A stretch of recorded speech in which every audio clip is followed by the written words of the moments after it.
మీ సొంత మహబూబ్ నగర్ జిల్లాలోనే మీ అభ్యర్థి ఓడిపోయిండు. మీరు సిట్టింగ్ ఎంపీగా ఉన్న మల్కాజ్గిరిలో ఒక సీట్ రాలే. ఇవాళ మీరు కరెక్ట్ గా పనిచేసినంటే 6 నెలల పాటు కరెక్ట్ గా కాంగ్రెస్ పార్టీ విధానాల కోసం పనిచేసినంటే ఆ 8 సీట్లు కూడా కాంగ్రెస్ పార్టీకి వస్తే ఇలా నరేంద్ర మోడీ ప్రభుత్వమే లేదు కేంద్రంలో. పరోక్షంగా మీరు సహకరించుకుంటా ఇవాళ కాంగ్రెస్ పార్టీని ఖతం చేసేటువంటి ఉద్దేశంతో మీరు ముందుకు పోతా ఉన్నారు. మీరు పొండి మీ విధానాలు కూడా అర్థమవుతా ఉన్నాయి.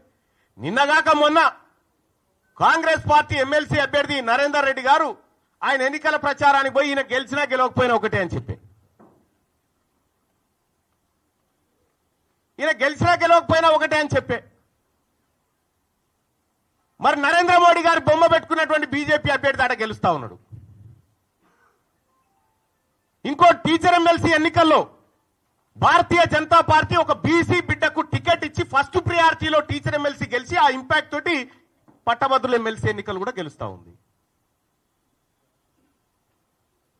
మీరు జిల్లాలు మొత్తం ఈ మెదకు, ఆదిలాబాద్, నిజామాబాద్, కరీంనగర్ పిట్ట తిరిగి నడుదిరిగి ఎమ్మెల్సీ ఎన్నికలు ఏంది ఫలితం?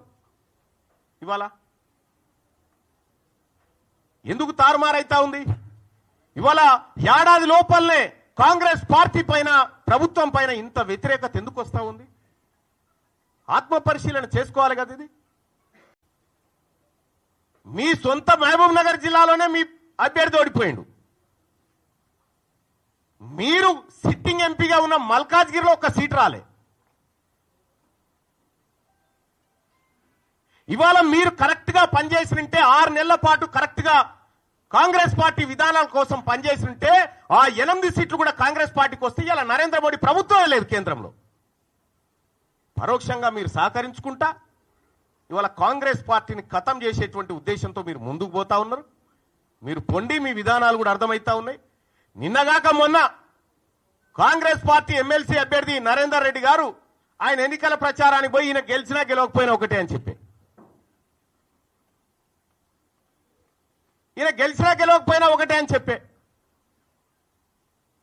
మరి నరేంద్ర మోడీ గారు బొమ్మ పెట్టుకున్నటువంటి బీజేపీ అభ్యర్థి ఆడ గెలుస్తా ఉన్నాడు. ఇంకో టీచర్ ఎమ్మెల్సీ ఎన్నికల్లో భారతీయ జనతా పార్టీ ఒక బీసీ బిడ్డకు టికెట్ ఇచ్చి ఫస్ట్ ప్రియారిటీలో టీచర్ ఎమ్మెల్సీ గెలిచి ఆ ఇంపాక్ట్ తోటి పట్టభద్రుల ఎమ్మెల్సీ ఎన్నికలు కూడా గెలుస్తా ఉంది. మీరు జిల్లాలు మొత్తం ఈ మెదకు, ఆదిలాబాద్, నిజామాబాద్, కరీంనగర్ పిట్ట తిరిగి నడుదిరిగి ఎమ్మెల్సీ ఎన్నికలు ఏంది ఫలితం? ఇవాళ ఎందుకు తారుమారైతా ఉంది? ఇవాళ ఏడాది లోపలనే కాంగ్రెస్ పార్టీ పైన, ప్రభుత్వం పైన ఇంత వ్యతిరేకత ఎందుకు వస్తా ఉంది? ఆత్మ పరిశీలన చేసుకోవాలి కదా. ఇది